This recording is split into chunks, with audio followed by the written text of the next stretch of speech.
Okay, welcome to Lecture 14 of 5828, Foundations of Software Engineering. We are going to start with wrapping up the Clojure material from last lecture, and then we'll be spending today talking about user stories. So this lecture we switch back to talking about agile life cycles, and then on Tuesday the lecture that I pre-taped for that day goes into a little bit more on how to use user stories to do iteration and release planning. That video you'll have to watch online through D2L, or you can come here and it'll play in this room next week at the usual time. Then this morning I pre-taped lecture 16, which is Thursday's lecture for next week, and that was the one that was set aside to do a review for the midterm. So you'll also have to watch that one online, and that one I had an audience of about 4 or 5 students.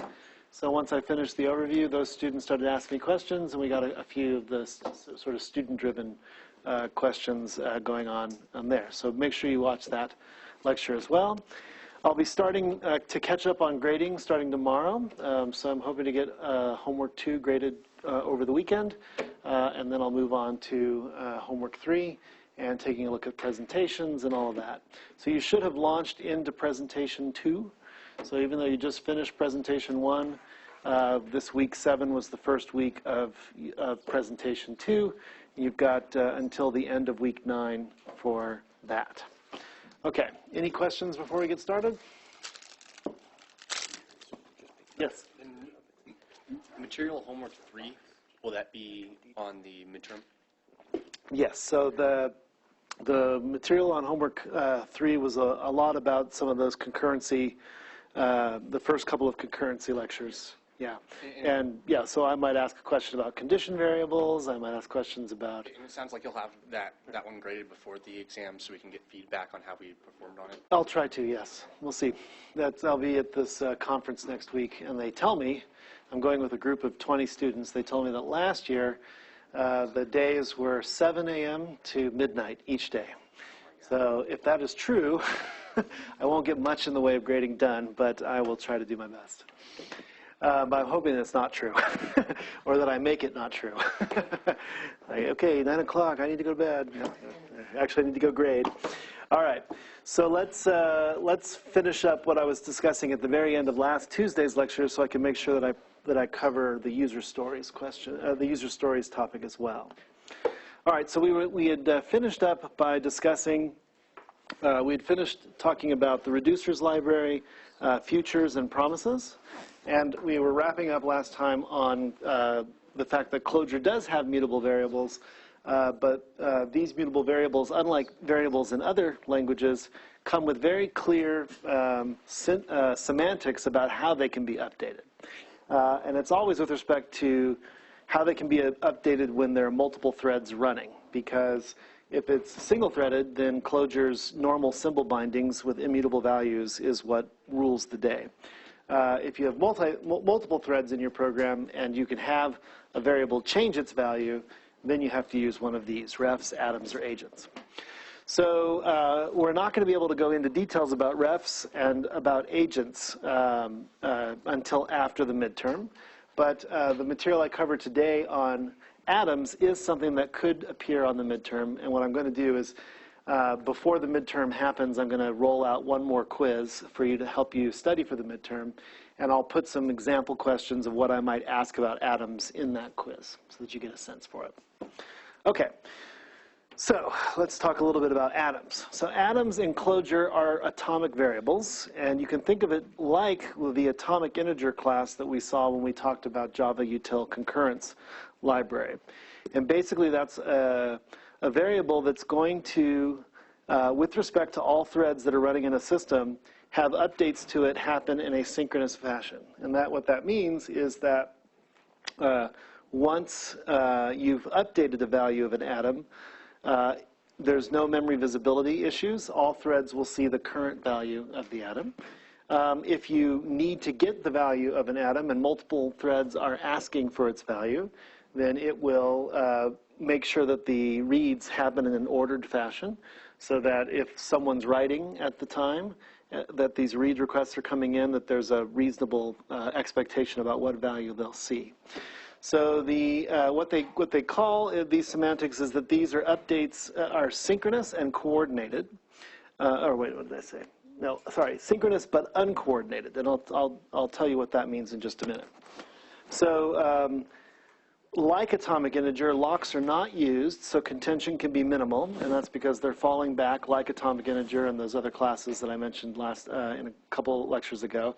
They're depending on hardware support for doing the updates without locks, and if they're running on a platform that doesn't have it, then they will use locks, but at a very granular level. And so threads might discover that an atom's value has been updated by another thread in between its attempt to read the value and its attempt to write the value. If that's the case, it'll just have to read the value again and then try to do its update again. But there's no way that in Clojure a thread can read the value and then go ahead and write it without checking that in fact it hadn't changed. And so we'll see that it comes through the API for doing the update. And so all updates then are guaranteed to cross the memory barrier, so you won't have any memory barrier issues, and you won't have any race conditions with respect to this particular single variable. Okay, so updates to atoms are uncoordinated. Now what this means is that if you have 2 or more atoms and you want to update them in lockstep, you can't do it in an atomic way.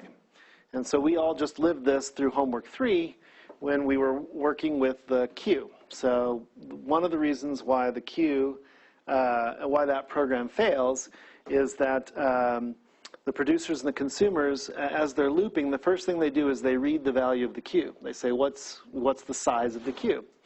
Producers want to know if the queue has space, because if its size is less than 10, that means it can put something into the queue.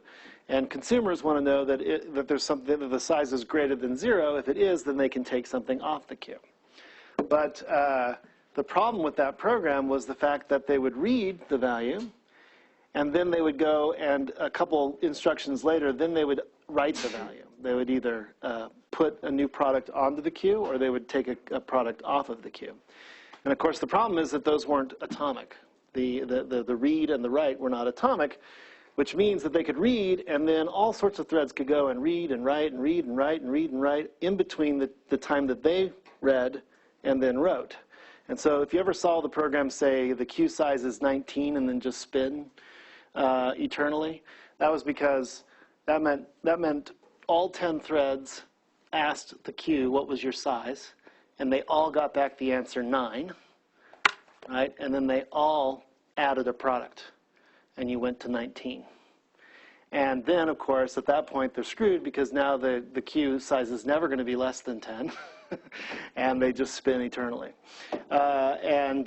So what you needed to be able to do, and your solutions will come up with this in some way, is that a single thread has to be able to read the size of the queue, and then without anyone else reading or doing anything with the queue, update the queue. So those two transactions, the read and the write, had to be atomic, meaning it had to be a critical section protected from the other threads. If there was any way for one of those operations to be outside the critical section, you would still have the race condition, and you could still see the queue get out of sync. So that will also happen in Clojure if you are trying to update 2 or more atoms. And what that means is that there's no way in Clojure for you to say, hold everything, change these 2 atoms, okay, now everybody can go, and let the other threads know that these 2 atoms have changed. All you can do is say, change this one, and now change this one. And in between you changing this one and then trying to change this one, any other thread could step in there and do things in between, and there's no way to protect against it. Now, if you say, well, wait a second, that's what I want to be able to protect against that, then you won't use atoms, you'll use refs. And refs in Clojure allow synchronous coordinated updates where you can say, these 4 refs all have to be updated in a critical section, and while I'm making that update, no one else can do anything. So if you need that semantics, you use refs. If you don't need those semantics, but you still want synchronous update, you use atoms. Okay, so to create an atom, the syntax looks like this. There's a function called atom, and you pass it the initial value. And here we show a simple example of just passing in an integer, 0, but you can put anything there. So any data structure, a map, a linked list, a structure, a map that contains linked lists, right? So any data structure you want could go into the atom. So here we're just going to use a simple integer. So we're saying our atom's value is 0, and then we bind this atom to a variable called counter. Now, like we saw with futures and with promises, the way you ask for the value of this thing is to put this @ symbol in front of it, or to use the deref. So what you get back for an atom is a handle to the atom. You don't get back its value until you dereference it and say what's your value. Now, to update an atom's value, you come in and you say swap. You pass in the atom, and you pass in a function that's going to change the current value of the atom. And so here you can say swap, counter, and increment. So here we're saying change the value counter by passing in the function increment. And if that succeeds, then the value changes. It goes from, in this case, 0 to 1. And all threads will then see that new value when they try to dereference the atom. To reset an atom's value, if you don't want to do an update, you just want to say your new value is X, then you use reset with the exclamation point, pass in the atom, and then you're just saying, here's your new value. So you're not transforming the value, you're just resetting it to a new value. Now this exclamation point here is a legal character in the method names, and in Clojure they're by convention, they're used by methods that could cause a mutation, a change in state. So it's a way of flagging as you're reading the code to say, oh, we have multiple threads. We must be in a situation with multiple threads because this method name here, this function name, is telling me that something's about to change state. Okay, so here's an example. Yes. So the difference between reset and swap, is one faster than the other, and why would you use one over the other? Yeah, yeah, it's a good question.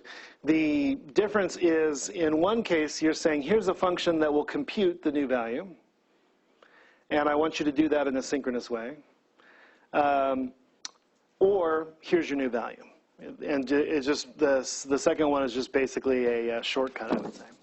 But the other one is, let's say there's a bunch of information in the map data structure that you've stuck into that atom, and maybe there's a lot of work to be done. It might be simpler to just pass a function to go do that work, and so then you can do swap. But either way, when we do this, the other threads have to wait. If we're all trying to do swaps on this or all trying to do resets, we all wait until the one that's currently doing it does it. And then we will find out, if someone got in ahead of us. I'm trying to remember how that happens. If it's either here. Let me see. I'm trying to remember. I thought there was a notion of retrying, so that if you call swap in another, but I guess that must be ref. So maybe I've gotten that wrong. But anyway, these are the two ways of updating the value. I didn't see any discussion around the coordinating across multiple threads, which is not what atoms are supposed to do. So those are the two ways of updating that value. So what I wanted to do is give you an example that uses futures and promises, but also an atom that shows how these things can interact across multiple threads. So we have one atom, and it's just like we saw in the previous slide. It's just going to hold an integer value, and so that atom is 0. Clojure can do something called watchers, where you can say, tell me any time that this particular symbol changes. So here we're adding a watcher on the counter atom, and any time it changes, what we're going to do is have it print out the atom has changed from the current value, which is what gets passed in as the third argument to this. This is an anonymous function. So the third argument that comes in off the watcher is the old value, and the fourth argument that comes in on this anonymous function is the new value. So this watcher will print out a statement anytime we see a change in the atom. Now we have another atom, which we're calling the log, and all it is an empty vector. So we call atom and pass in the empty vector, and we bind that to our log symbol. Now we have one promise. We talked about the promise last time on Tuesday. called wait for it. And so all this does is give us back a handle to the promise. If we dereference it, then we'll block. And if we deliver, we'll get anything that was blocked will get unblocked. So what we do is we have two futures then, T1 and T2. And here's the call to future. And then what we're having run in separate threads is the same function, perform updates, but with two different values. So what's going to happen here is the future, call to future will spin up threads, in this case two different threads. Both threads will immediately call perform updates. One of them will pass in a 1, the other one will pass in a 2. Now the code for perform updates looks like this. It has a reference to the promise that we created, wait for it. And the first thing they try to do is deref it. So since no one has delivered anything to the promise, those two threads spin up, call deref, and block. Okay? Is that clear? Because over here, here's where we're creating the threads. T1 and T2 are thread 1 and thread 2. Future spins up threads. The first thing they call is perform updates, and the first statement of perform updates is a deref on the promise. And so since we created the promise but haven't delivered anything to the promise, those two threads are going to block waiting for the value of the promise. Okay? So then as soon as they unblock from this call to the promise, they're going to do a function basically where they perform an update, and this X range here, this range goes from 0 to 19, and then it's going to call perform update, passing in, up here there's an I. This I here was passed in from the thread just as their thread identifier. Thread 1 passes in a 1 to say I'm thread 1, and thread 2 passes in a 2 to say I'm thread 2. So that's what, here when we do an update, we'll be able to say I'm thread 1, changing the atom from this to this, or I'm thread 2, changing the atom from this to this. And here they're just going to do this 20 times each. And the perform update simply does the following, which is right here, which is create a message, and that message is a call to something called log message. Log message is this one down here. It just creates a string that says thread, in this case 1 or 2, is updating the atom from the old value to the new value. And we pass into this format call the value of I, which is our thread index, the value of counter, so we're dereferencing counter here. And then over here we are taking the value of counter and incrementing it so we can show what value we're going to change it to. Now this here does not actually change the value of the counter. We're just asking for the counter and then adding 1 to it. If we wanted to change counter, we have to do that up here. So here's our perform update. Our perform update is going to call log message to create a string. It's going to call swap on the log and pass in the message we just created. So conj is the function which takes something and adds it to the end of a vector. Okay, so that's just basically a vector.append. So we just add a new log message to the log. And then we are going to call swap on this counter and pass an increment to ask it to go from 0 to 1. So all of this setup here basically says we've got a variable called counter. We're spinning up two threads that are waiting to be told to go, and as soon as they're told to go, they're going to call increment on the counter 20 times. And so what we want to see is that the last value should be 40, right? Because both threads increment it 20 times each. Now in Java, when we had this going on without the use of atoms and unprotected, we saw that we would run such a thing and it would be at 0 to begin with, and it would end like at 3 or 5, right? Because the threads would be trying to increment and they would change it, and they'd stomp on each other, and we wouldn't get 40, we would get some number much smaller than that. So the goal here in this program is to show that even though we have threads, we have this shared variable, because it's an atom, it can't have any race conditions like that. Every time it'll end up at 40. So the way we kick things off is that we have a function called wake them up. And all wake them up does is deliver a value to the promise. And it doesn't matter what the value is. In this case, we said go for it as a string. It doesn't matter what the value is. We just have two threads blocked on the promise, and this is going to unblock them so they can go and run in parallel. Okay, and so then we can see the results, and I'll run it here in the browser or the terminal in just a second. But at the end, if we dereference counter, we're going to see that it equals 40. None of the updates were lost. But in the log, we're going to see all these log messages in kind of a weird way, but you can see that the threads interleave, thread 1 updating atom 0 to 1, thread 2 updating atom 0 to 1, which is interesting. So they got some, this is a result of the two variables not being coordinated. We can't coordinate the log with the counter. They're atoms, and their semantics are not uncoordinated updates. So there's even one in here, if I remember right, thread 1 is updating atom 8 to 10. And so again, the counter variable cannot be kept in sync with the log variable. However, all updates get, no update gets lost. So all the calls to increment happen, and we end up with 40, and all the calls to log go on, but there's no guarantee that while we're updating the log, we can stay coordinated with the counter, and that's what we're seeing, various weird values being reported from it. So let's see this run in the terminal. So you're saying in that situation, in that print statement, it was actually updating from 8 to 9, but thread 2 got there first and actually updated? From 9 to 10, and that was in between. So first, yes, so that's exactly right. So thread 2, or thread 1 was creating its print statement, right? The call to create the log message, and in there was a dereference of counter, and then there was a paren inc counter, right? And so what happened was it got the value of counter, which was 8, and in between getting that value and calling counter again, the other thread came in and updated it one more time. And so then it got back 9, incremented it, and printed 10. That's right.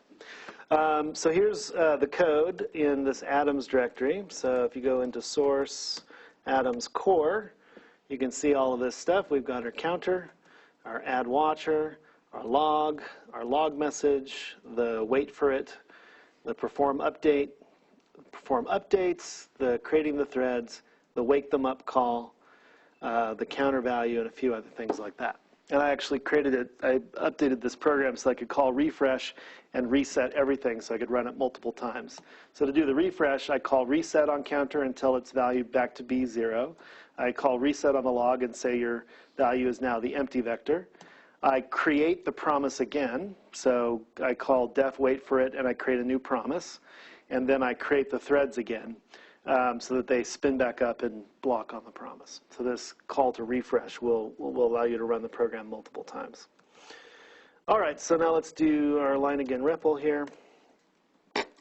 And when we bring up the REPL in this directory, it reads and evaluates all that code, creates all the variables. So when this finally shows up, counter is already defined, or should be. Yep, and log is there. So we've got our two references there. If I say T1, its status is pending, which means it's blocked. Here's T2. So those threads have spun up and have blocked on the promise. So now we're going to call wake them up, hit return. And what we're seeing here, scrolling by, are change from 21 to 22, change from 22 to 23. That's our watcher. The watcher is just spitting out saying, oh, the atom's being updated, being updated, being updated, being updated. And as you can see, the last one says here, change 39 to 40. So no surprise if you say at counter, it's at 40. And if we say at log, there's all of our log messages that were appended. And here we can look around to see if we see any of that interesting behavior. They both did 0 to 1 and 0 to 1 in their first update. 4 to 5, 5 to 6, 6 to 7, 10 to 11. Yeah, sometimes you won't see the jump across 2. This one otherwise looks pretty boring after that. So then I can say refresh if I want to. And then the watcher kicked in and said, oh, the atom was changed to 0. And so sure enough, counter's there and log is there. So this shows you some basic examples of working with an atom. The important thing to know is that, like an atomic integer, if you have multiple threads updating this integer off to the side, you're not going to have any race conditions. It'll capture all updates to it. And so this is where these things can, just like The atomic integer can be a variable in a Java program that's just off to the side, and you can have multiple threads updating it to record, say, some event is happening. Thread 1 is doing this, update. Thread 2 is doing this, update, and you can then at the end of your program say, oh, the threads perform this operation n times. By using that atomic integer in the Java program or by using an atom here in Clojure, you can be sure that you won't lose any of those updates. But as soon as you want to, coordinate across multiple variables, you just have to stop using atoms and start using refs, and then you can do coordinated update. And so that's the difference between Java and Clojure. Clojure is saying we have a variable with very well-defined semantics with respect to mutability across multiple threads. And if you want to have coordinated updates across multiple variables, then you have to use this one. Whereas Java says, oh, just add some locks and hope for the best. Right? So Clojure really is operating at a higher level of abstraction here. Okay, and I've already talked through all of this, so I'm going to go ahead and skip this slide. So just as a final thing, I wanted to talk just briefly about the persistent data structures that make all of this possible. So Clojure's collections are implemented as what's called persistent data structures, and this is a term taken from computer theory, not from computer databases. So in this case, persistence does not mean reading or writing to disk. It's just an unfortunate overlap in terminology. What it means is that the data structure for a particular thread will provide a persistent view of that structure, which means that if a thread has been pointed at one of these data structures, it'll always access the data structure that it was given at the current time that it was assigned to that data structure. If there are any subsequent updates to that data structure, and this thread doesn't explicitly say, show me the most recent copy, then it will always just see the version that was handed to it. That's all that persistent means in this case. Basically, it means it's an immutable data structure that won't change out from under the thread. So, okay, so what this means is that behind the scenes, when Clojure needs to make a copy of a data structure in order to change it, it instead tries to share as much of the previous version of that data structure as it can. So say thread A is looking at a map that's stored inside of an atom, and thread B changes that map. Thread A's map is not going to change out from under it. It'll have the value that it had when it was last read, and it's going to persist until thread A says, give me the latest value of map. At that point, it gets the access to the new value, and everybody's happy. So here's an example of what's going on. Here's a map that contains 3 keys, Ken, Lilia, and Miles, with various ages. And thread A calls at ages to perform queries on this data structure. Meanwhile, at the same time, thread B calls swap on ages and adds a new key. It's going to add in the key Ben with a value of 20. So what happens after the thread B's swap occurs is the following. Thread A still sees the previous version of ages and can ask for Ken and Lilia and Miles' age as much as it wants, and it will never change out from under it. But thread B sees this version of ages, in which it's got a map that has the Ben key in it, but that map also points back at the previous map, and so thread B can also query on Ken, Lilia, and Miles. But the only thing that happened in memory was that we added one new element for this key, rather than recreating the whole map again and having 2 copies of the map in memory. And so what's nice about this is that, as I mentioned in a previous lecture, you could throw like 1,000,000 elements into one of these maps, and when thread B does a swap to add one more key, rather than having to copy and create memory for 1,000,001 elements, it just, again, adds just one element. So you get a lot of memory sharing and savings through these data structures. And it all happens under the scenes. There's no way for you to say, hey, show me that try or get access to it. It's all hidden from you. But in the background, it's allowing these semantics to occur. All right, and I've already talked about that, so let's wrap this lecture up. So in this particular set of slides, we saw a range of Clojure's concurrency constructs. We saw the reducers library for in-memory compute-bound operations that you want to have run in parallel, futures and promises for inter-thread communication, and atoms for uncoordinated synchronous updates. And I showed a little bit, just geographically, what the shared data structures of Clojure allows. Okay, so after the midterm, we will talk about refs, this what's called the software transactional memory and agents. So sure enough, when I'm talking about refs and I say if you want to synchronize changes to multiple refs, it borrows a concept from databases, which is you have to first say new transaction, here are all my changes, commit transaction. And if that can go forward, then it will, and all threads will see the new values all at once. No one will see anything that's out of sync. But if something fails, something causes that transaction to fail, then it rolls back and it's like it's never happened. So what can happen in the transactions, just as a foreshadowing, you can have like 3 variables and say commit this update, and during the update, the transaction detects that some other transaction already changed the values of those variables, and so your transaction's going to fail. You were operating on old data. And so it'll roll your transaction back, you'll get the new values, and then you can go ahead and try your change again. So we'll see that after the midterm. All right, any questions before I switch gears on that? No? Okay. So yeah, the atoms are basically straightforward. They're basically acting like a synchronized method in Java. They have the same semantics as tagging a method with synchronized and changing a variable through that method. Okay, so now for the rest of today, what I want to do is switch back to our Agile Life Cycles topic and introduce a concept called user stories, which is how Agile Life Cycles capture requirements. And in the lecture you'll see on Tuesday, or when you watch it in D2L, that lecture assumes as input that you have a set of user stories that have got points assigned to them and have been prioritized. And once they have the points and the priorities, you're able to then do release and iteration planning. For this one, what we're going to focus on is what are these user stories and how do we write them. So we'll get some concepts and terminology here. We'll talk about some benefits and limitations. A key thing here is going to be the writing styles that you use for creating these things, and then finally a few examples throughout.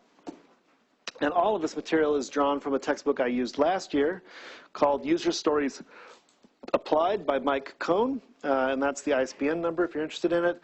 It's a really great book for going in depth on this topic of user stories. However, for this class, since I don't have it assigned as a textbook, what I want you to know about this topic is in these slides. So what I cover here is what I need you to know. You don't need to go and find that book or try to read it or any of that type of stuff. But that's where it came from. So user stories, as I just said, are means to capture requirements during the analysis phase. Whenever that phase occurs during your particular software lifecycle, whether you're doing a traditional lifecycle and you're doing analysis up front, or an agile lifecycles where analysis can happen at any time, because you actually will pick up a story and say, okay, what other information do we need about this story in order to implement it? And then you'll be doing some analysis type tasks. They're meant to be lightweight, and what they're trying to do is to spread your decision-making out. So what you'll hear online, if you look at some debates about the utility of agile life cycles, there are a lot of people out there who like design up front. They like to do their design before they do any implementation. And what Agile's response to that is that you couldn't possibly know everything you need to know to design your system yet. We're just starting, or we just got this requirement. Maybe it's specified in a vague way. Maybe the user wasn't 100% confident about it, but said it anyway. And so if you want to do a design up front, basically you're pretending that you have all the information you need about that requirement.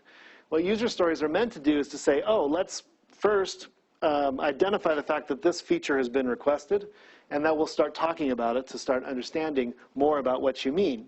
And we can decide to work on it, and maybe we don't finish it, so we push it to another iteration. But the reason why we do that push is that either we ran out of time or we realize we don't understand enough about this story to get it done. So every time we say that, I don't understand enough to get the story done, we are saying we have to have more conversations with our customer. We have to go figure out what it is that they exactly want. And so we're just being upfront about the fact that the knowledge about a particular story is going to grow over time, and that we can't really start working on something until we really kind of understand exactly what it's about. So we know we need a feature X, but we don't know much about it. Then we're just going to name it and put it in a user story. And we learned a little bit more about feature X today, so we'll add some sort of annotation to the card, or even better, we'll write a test case that captures that new detail about that user story. So Agile life cycles came up with this notion of user stories because capturing software requirements is a communication problem. If you're doing analysis and design up front, like the waterfall model wants you to do, you spend all that time talking and asking questions of the client organization or the client or the customer and building up a huge document that says, the system needs to do this, and needs to do this, and these are the constraints, and this is what happens when something goes wrong, and you try to get all that up front. And what Agile says is, well, they're probably not going to know, we're not going to know, let's just capture a little bit of information and grow that knowledge over time. And so those who want new software have to communicate what they need to those who are going to build it, and there could be many stakeholders in that process, both customers and users. There could be domain experts that we need to consult, business and marketing people, and developers. So, and what you want to try to avoid is having any group dominate the analysis discussion. Because if one group dominates, then the whole project is going to suffer. If business dominates, it might mandate features and schedules with little regard to feasibility. Right? It's even though the developers are saying we can't do it, there's no way we can get that done. You know, all these features come piling in. But if the developers dominate, then it's equally bad. They might be focusing on some cool new technology they want to try with little regard to the business features or just a little bit of regard. And that might obscure, that focus on technology could obscure the true business needs. And then the developers might miss important requirements about that. And furthermore, the goal really should be to understand what the user's problem is, what their needs are, and ensure the software meets their needs. So both business and developers will eventually move on. The users are the one who have to live with the developed software day in and day out. That's what we're trying to capture is their needs. And we need a process that puts their needs and elevates that in the discussion. Another important issue that happens during this phase is resource allocation. So who should work on what and when, and supported by how much money? Yes? So I always found user stories kind of like a misleading term. So an actual understanding of it, is it more like just breaking down design requirements into smaller pieces? No, so it is more on the trying to capture what the requirements are. And then once the user story goes into an iteration, and you're saying, okay, in this iteration, we're going to be working on this user story. At that point, you start to do analysis and design, additional analysis and design to make that story real. So when you say story, is it a scenario or? It is we'll get into some examples here, but it is an attempt to state a functional requirement of the system. With respect to resource allocation, you want to watch out for who's got the power behind these decisions. If developers have this responsibility, they could trade quality for more features or vice versa. They might only partially implement some features, or they might make decisions on their own when they should have sought feedback from business and from users. And if business has this responsibility, they might generate way too many features on too small of a budget, leading to lots of features being removed as the project progresses. And so these are just issues to be aware of while you're in this startup phase of understanding what your customer wants. But then here's the key reason why Agile has evolved and to being kind of centered around these user stories, is that everything about the project is typically in flux. We as developers don't still understand exactly what the user needs, and I've been in cases where that's been true over 3 or 4 years. That my understanding of what my users actually needed took me a while to actually understand. Oftentimes that's because the domain is complex. They're the ones who are experts and we're novices. That's a hard thing for us as programmers to admit. But we feel so confident I can use the latest JavaScript, the latest NoSQL database. I know how to deploy it across hundreds of machines. I'm a super person. I don't know anything about this application domain. Nothing. I am worse than undergrads in this field, right? And that's hard to admit, that you have to be able to say, okay, yeah, I know nothing about your field, and then you got to turn yourself off and listen. Listen to what your users need. So as a result, we're going to get things wrong. They're going to tell us something, and we're not going to understand it, and we're going to get it wrong. And they're going to forget to tell us things because they don't yet understand that we're complete novices. So things that they assumed we know, we didn't know. There might be mismatches in terminology, like that use of persistent data structures, right? Most of us will think, oh, yeah, okay, they're data structures that we saved to disk. Nope. In theory, people aren't thinking it that way. They just unfortunately use that word in the same way or in a different way. And we'll get things wrong, need to be corrected. We'll get to a certain point, and then they will remember things that they forgot to tell us, which then obsoletes the work we just did because now we have to take a whole different approach now that we know about this other requirement. And then we'll show them prototypes, and they'll come up with new ideas, and round we go. So as a result, we have to just avoid the temptation to nail things down, details down too early, because so many things are going to change as we all work our way through understanding what needs to be built. We do have to eventually focus and say, okay, this week we're going to build X, Y, and Z, and then show it to them and get feedback. But we have to be aware that we might have, 100 user stories up on the wall, and the ones that are currently in this iteration that we're working on are the ones that we know the most about. And everything else might just be in a state of, we partially know. They've sort of mentioned this. They want to ask this. And over time, we start to flesh it out. And what's also nice about this is it's an acknowledgement of, if everyone goes in with this understanding that we are trying to capture as much information as we can, we won't have a lot of it, things are going to change. Now the request by management to come in and say, okay, so when is this project going to be done? Right? It's just absurd on face value. Well, of course we don't know when we're going to be done. We don't even know what we're building yet. Right? And we got these 4 or 5 features that we're going to work on this time, but we still don't know X, Y, and Z about feature 3. Right? And so now when people say, okay, when is this project going to be done? It's going to be done December 30th at 5 p.m.? How do we know, right? And so it puts it into the whole thing about, okay, well, when do we think it's going to be done based on what we know so far? That's a reasonable question to ask. Then you can say, oh, well, 100 features, we're thinking about doing, this is 100 points worth of stories. We think we're going to be able to do 10 points a week. It's going to be done in 10 weeks, kind of, sort of, right? And then that way you get into, you avoid the traps of trying to specify, deadlines and schedules too early without information. But we must make progress, and so we have to make decisions based on the information we have. So the goal is, with user stories, to force ourselves to scope small. Because the smaller we get in scope, the more we can be concrete. Do you really need a user? Do you need, once you tell me about this user, do you need a page that edits them? Yes, I'm going to have to change this and this and this, for sure. Right? And so suddenly we got down to a scope where we could say something for sure is going to happen, and now we can execute and go make that happen. So we set our scope small, and we set our cycle, our development life cycle, short. Now, 1 week is what like a lot of Agile people will recommend, but it's also unworkable for many corporations. 2 to 3 weeks cycles are a little bit more common. But the idea is to get it down to very small cycles where we do something, show it to our customer, get feedback, and move. So because then if we have these short cycles and we do something, we get feedback, suddenly we have new information. With new information, user stories get more concrete. Certain things that were fuzzy become more clear. And suddenly we're able to promise, oh yeah, that feature, we can do that next iteration, no problem.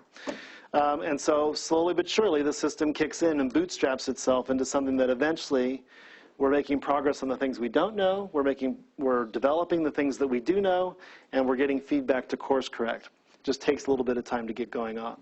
And so we're spreading out the decision making. It's not everything up front, but a little at time.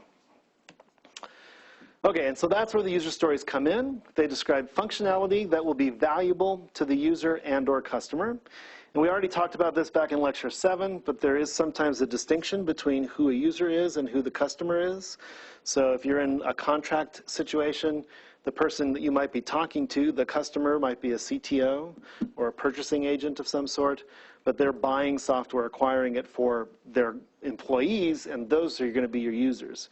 And as we discussed back in Lecture 7, you got to make sure as quickly as possible you're getting users to speak with, beyond whoever is the customer.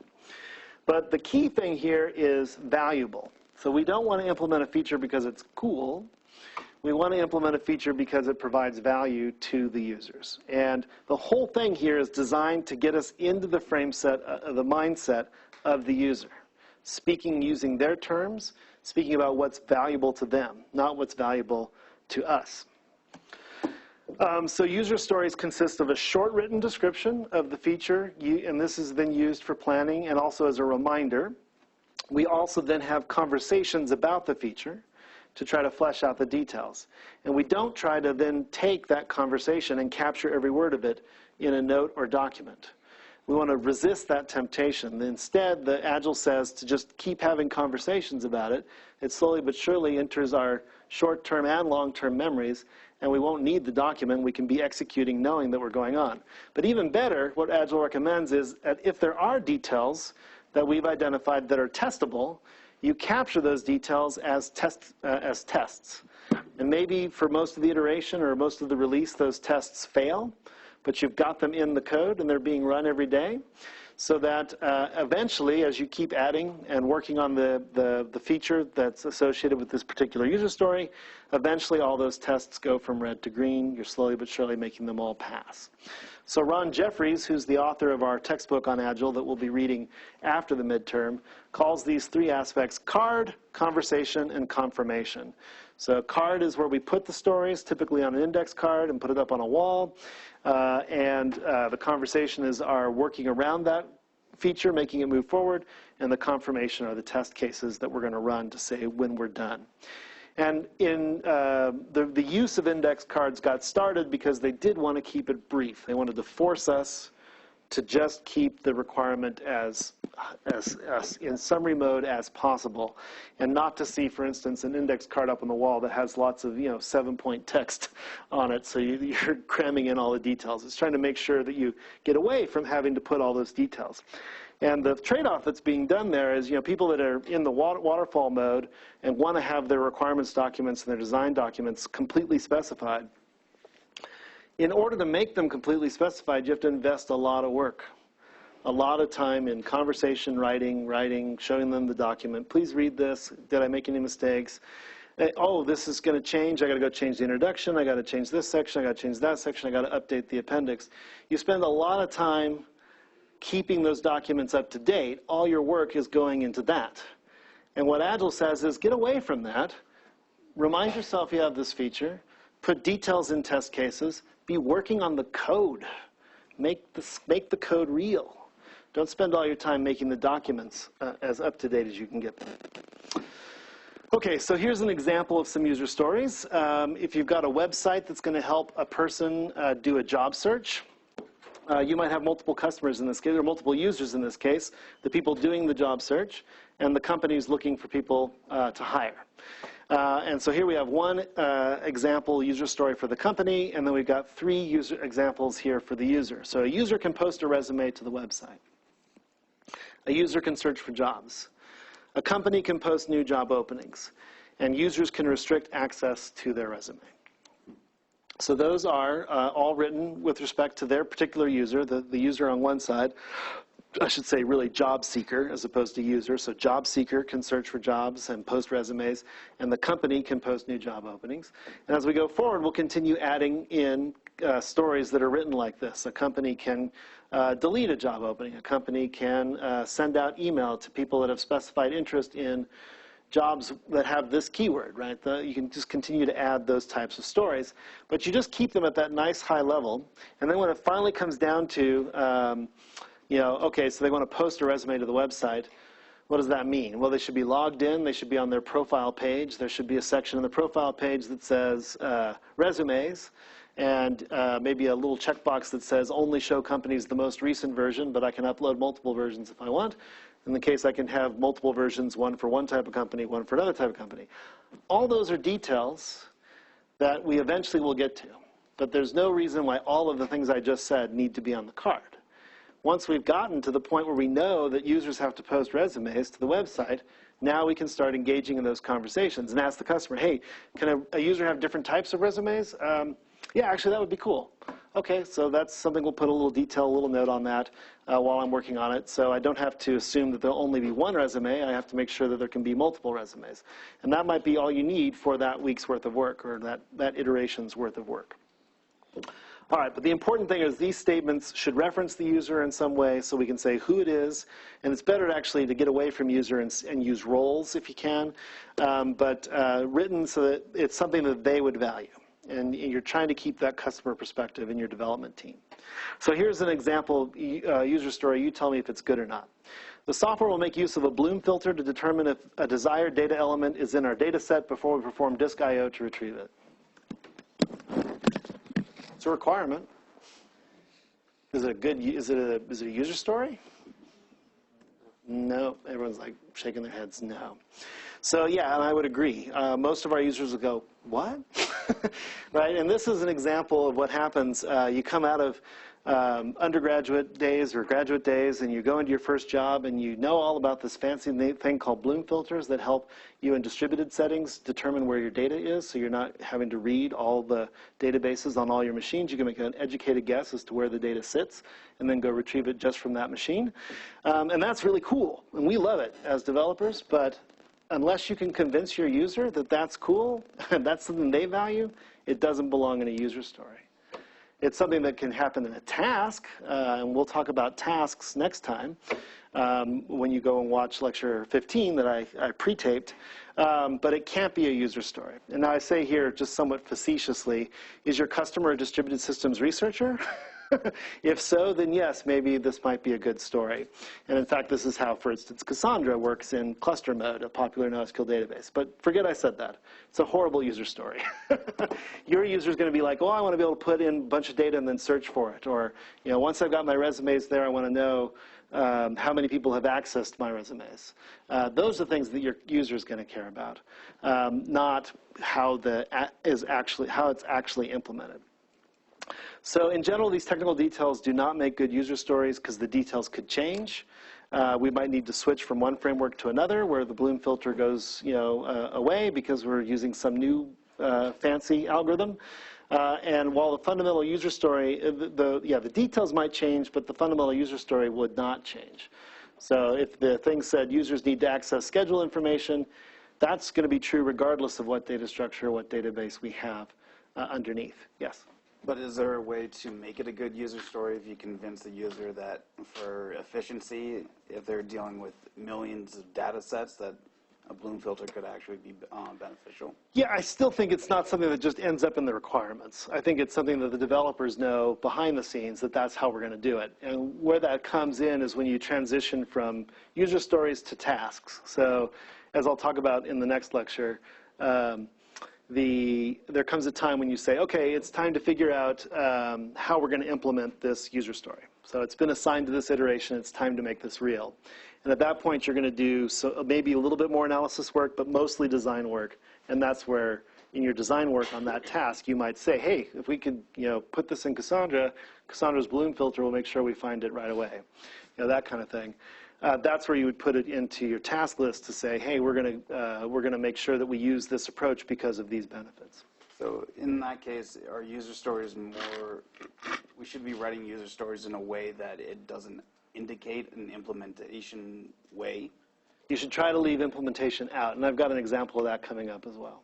But yes, you want how do we say it?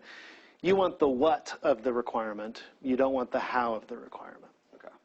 And that's because the later that you can put the decision of the how, the better. It gives you more flexibility. If a user is saying, I want my mobile app and I want a watchOS 2 app, right, versus the user is saying, I need to access my schedule information no matter where I am, you have the ability to then decide how am I going to deliver that information. And it could be through pager, messaging, SMS messaging. You don't commit yourself to an implementation too early into the design. So another question about that. When writing user stories, is it more done on the developer side, or is it in conjunction with customers at the same time? Yes, it's definitely in conjunction, and I talk about that at the beginning of next lecture. But you're going to bring, ideally you bring as many stakeholders as possible, especially if you're just starting a project. You want to be generating a bunch of of candidate features for the system to be used for release planning, which is multiple. A release is going to be a set of iterations leading up to a release, and release planning is how many releases do we have in total. At least currently, do we know we're going to have a major, get our foot in the door with this release, and then add mobile to this release and a web on this release, that kind of thing. So in order to do that type of thing, you bring everyone together and you just generate tons and tons of features, tons of potential user stories. You use that to start to plan themes, plan releases, plan iterations. Okay. All right. So how do we track details? Details, there's a bunch of things that you can do. If you're actually using index cards, details can go in small type at the bottom, but you want to keep those brief, and the index card forces you to be brief. You can put it on the back of the card if you want, although what they usually put on the back of a card is things like acceptance criteria. How will we know when we're done? What will indicate success on this? And if you're using software, which is more likely, say a Trello board or a issue tracker or Rally software, their type of agile support tools. You'll go in and you can add details to stories there. But you want to resist, as soon as you go to electronic form, you have to resist the temptation to type tons of detail. So you want to just keep it as light as possible for as long as possible so that you are able to act quickly, shift gears when change comes in, and the like. Now, sometimes your user stories might be really high level, and you'll look at it and go, well, yeah, it's true. We need to kind of do this sort of thing.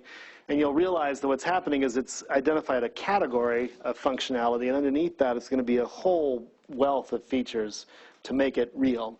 And those are known as epic user stories, or epics. For example, a user can search for jobs, or a company can post job openings, but you need to specify details at a much lower level of abstraction. How do they do the search for jobs? Can I save the search results? All sorts of details start to emerge. And there are a couple places where you can specify those details. One is just through conversations. We'll start to converge on details through it. But one of the better ways is on user stories. So you have an epic story. The best thing to do is to get rid of it eventually by replacing it with the next level of abstraction down on all the features that would make it happen. And then continue to do that so you can decompose. You'd like to be able to decompose so you can look at the card and say, this will take a couple days of work, right? As opposed to, I have no idea how I'm going to do this. Or, this will take 3 weeks worth of work. If that's what's happening when you look at it and you're making an estimate, decompose. There's more features that you could specify, and then those details just automatically show up in the cards, and we have a whole way of dealing with those cards as we move forward. And then finally, we'll discuss this in more detail in the next lecture. When you're finally implementing a story, you go from user story to tasks, and tasks are finally specified from the standpoint of the developer. I'm going to make my login page, I'm going to create my database table, I'm going to use the latest JavaScript framework. Finally, you can revel in the developer-oriented perspective when you get to the point of specifying tasks. Okay, so here's an example of taking an epic story like a user can search for a job and decomposing it so that you can say a user can search for a job by attributes such as location, pay, salary, years of experience, etc. Right? As you have conversations with the customer, details like that will just come pouring out. A user can view information about a job found by a search. A user can view profile information about a company offering a job. So, a job opening comes up, and it has, for this company, 3 job openings. Rather than focusing on the job openings, I click on information to go see information about the company. And so on the epic, you might keep the epic around for a while and just note that it's being covered by these other stories. You just number them in some way and reference the numbers. And then the challenge here is getting the balance right. So you want to resist the temptation of documenting everything.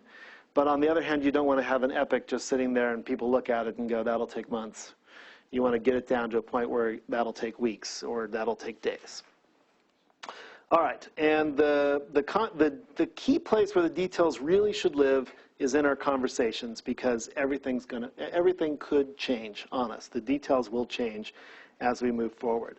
And it's better for Agile asserts, it's better to have those details in the code and in the test cases, and then be forced with a change request to come in to migrate the code and the test cases to the new understanding. And we have all these procedures: iterative development, we have Git and its configuration management or version management capabilities to allow us to create a branch and start migrating the code to the new understanding. As soon as the tests are passing on that branch, merge it in, problem solved. Right? Okay, and so tests are then integral to user stories. At the start of a user story, the tests might exist just as customer expectations. We should make sure that nothing goes wrong if I do this on an empty job description. Or if I have a really long job description, that nothing dies because there was so much text in that description. And these are expectations you'd put on the card, and eventually those expectations would migrate off the card and become actual test cases that we can run with our continuous integration systems. So as a particular user story is worked on and implemented, these expectations are transformed into either unit tests or integration tests, and then we just start running those tests every day until we get them all passing. Okay, so just as an example of a process that you could put on top of user stories, you'll get a feel that the software development process that's driven by user stories feels very different than the traditional life cycles, such as waterfall. So for instance, customers are included throughout the process. They don't go away, or they shouldn't go away. If they do go away, you're not really doing Agile. You should always have access to one of your customers or users. But you say, to get a project started, a story writing workshop is held, and you brainstorm, as I was mentioning earlier, a ton of features. You will then start to identify which of those features are the most valuable to the customer, and we're going to say that's going to go into our initial release. There might be a bunch of other features that we can say, oh, that'll go in release 2, and that'll go in release 3, and you can categorize them that way. You'll start to assign initial estimates to each story using points. I go into way more detail about what points are in the next lecture. And then customers and developers set some sort of iteration length, typically about 2 weeks, but it can be shorter, it can be longer. But the important thing is that once you set that iteration length, you don't change it, because that's going to become the heartbeat of your project. 2 weeks of development, show it to the customer. 2 weeks, show it to the customer. 2 weeks, show it to the customer. And you don't want to just be arbitrarily changing that heartbeat. You want your developers to get into the flow and understand how they should schedule their time during the week to meet that flow. Developers then determine their velocity. And velocity means it means two things. If I haven't done the iteration yet, it's how much work do I think I can get done? And if I have done the iteration, it's how much work I actually got done. And in the spirit of Agile, the velocity is how many user stories can we say we completed? And remember that in Agile, completed means deployed working software. So it's got to be to the point where we could hand it to the user and they could choose to use it. If that's the point we're at, it's completed. If that's not the point we're at, it's not completed. And as I said in the next lecture, the velocity is an integer. It is not a float. So you don't get to say, oh, we were 0.75 done with this story, so that goes on. My velocity is 12.75. Nope, it's 12. You didn't get that story done. You don't get to include it in your velocity.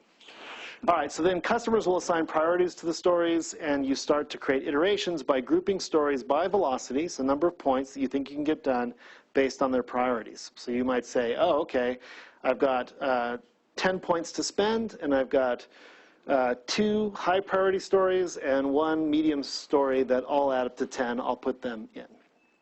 And so you might have another high priority story, but it's got more points than what you have left over, so you can slip in the medium priority story in this iteration and do that other one in the next one. Okay, so then this process is tunable, and that is that you're going to be making mistakes. You get the estimates wrong. We thought this was going to take 3 days. It turns out it took 7 days.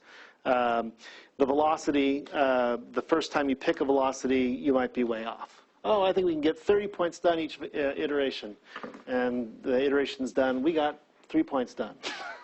We were way off, right? That kind of thing. So at the end of each iteration, but you do an iteration, you just commit to it, and you see where you end up. When you're done, you know your true velocity. We could get 3 points of stories done. Maybe we should rethink what point means because apparently we're way off. Or we know more about the skills of the team and what we should be doing. And so the next time we estimate stories, we'll get more accurate estimates. And once you've got that true velocity, the way this works is that once you finish an iteration, you know what your true velocity was. That becomes your velocity going forward. So then that requires you to rebalance your plan. So you might have already made a plan based on an assumption that velocity is 20. You find out your velocity is actually 10. It's time to rebalance those iterations and say, okay, this next time we can only do 10. What do we got? And when you're bootstrapping, the first couple of times you might realize, you know what, I think we didn't quite understand what we meant by point. So let's do one more rebalance just in terms of let's look at these stories again and say, oh, we said 3 points, it really is 6. And do some of that rebalancing as well. So it's not going to be horrible. It won't say anything bad about your team. Estimating is really hard to do. If the first couple of iterations, there's a couple of days in between them because you are having to spend time rebalancing, replanning. Eventually you're going to hit your stride, be making pretty good estimates, and know what your velocity is and get really comfortable doing the estimation and planning at that point. Okay, so with this new information, once you've got your actual velocity, you can return to the remaining groups of iterations, user stories, rebalance them. Stories will get new estimates. Stories might get new priorities. That might happen anyway. Hey, that thing I said was low priority, really important. We need it next iteration. New stories might get added, and existing stories might get removed. Our user doesn't care about this anymore. And existing stories could get moved forward or pushed back. So what's nice about this is that rather than saying at the very beginning, here's what our plan is, and we're just going to follow this plan right off the cliff, we're saying every time we finish an iteration, we have more information, we're going to rebalance, and we're going to reprioritize, and we're going to go forward.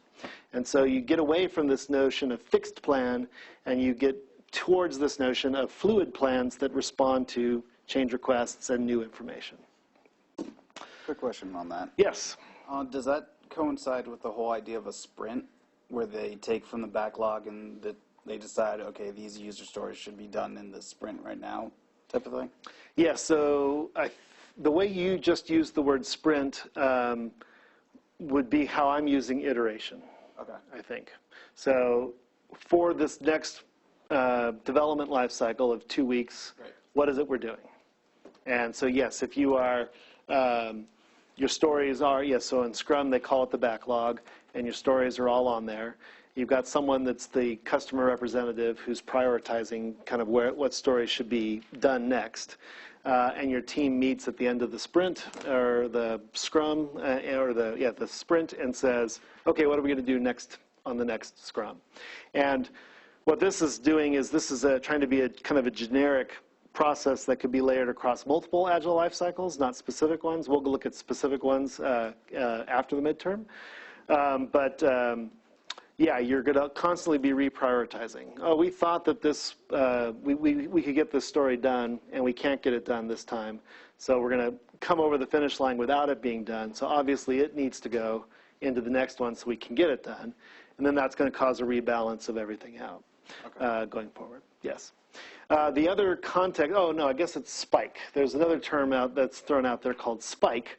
And a spike is where a team realizes, oh wow, we're really going to need a NoSQL database to do this. Our relational database is falling over.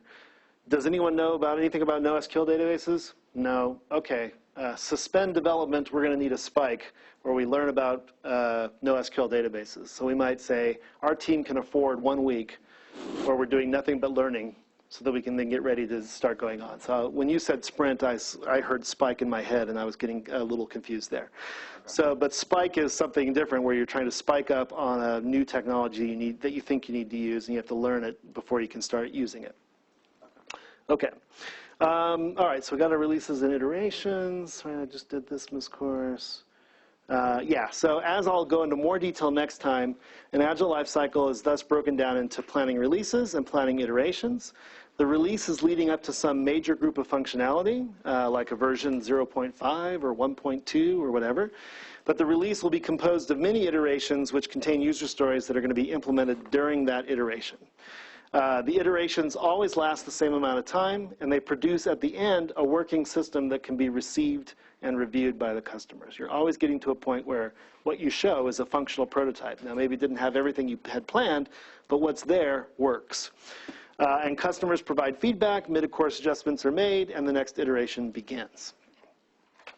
Okay. So the benefits of doing this, you're emphasizing verbal rather than written communication in using these user stories. You're trying to make the user story comprehensible both to customers and to developers.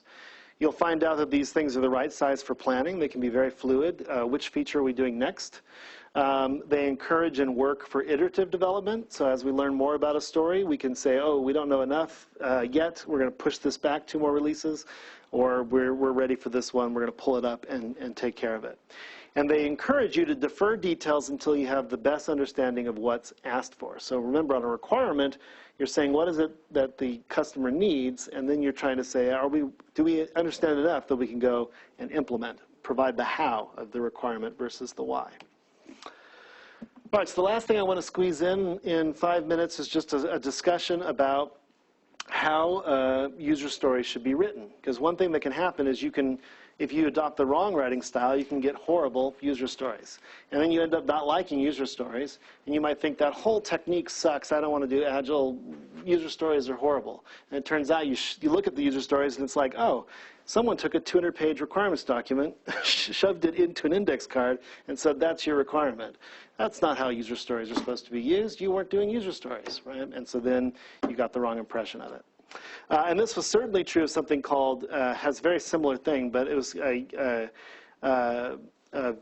was another technique in object-oriented design called use cases.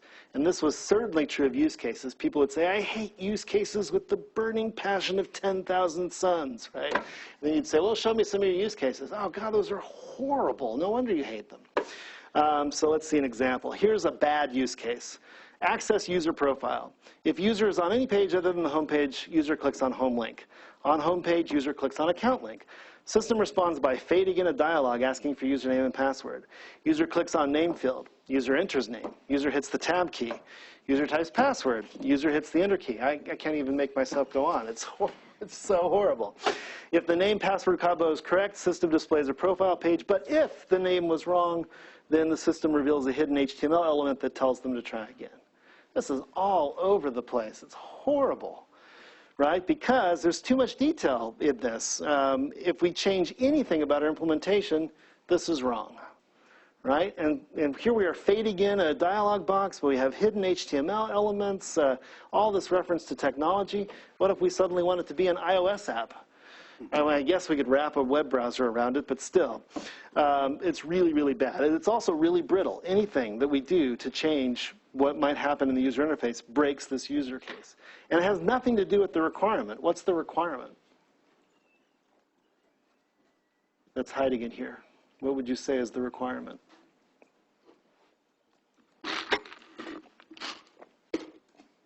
Be able to log in. Users need to log in. Users have to authenticate. That's our requirement. How they do that, I've seen apps that require me to tap the screen in various ways. And I set it up the first time I use the app, and then the next time the app loads, I tap the screen the same way. That's my password.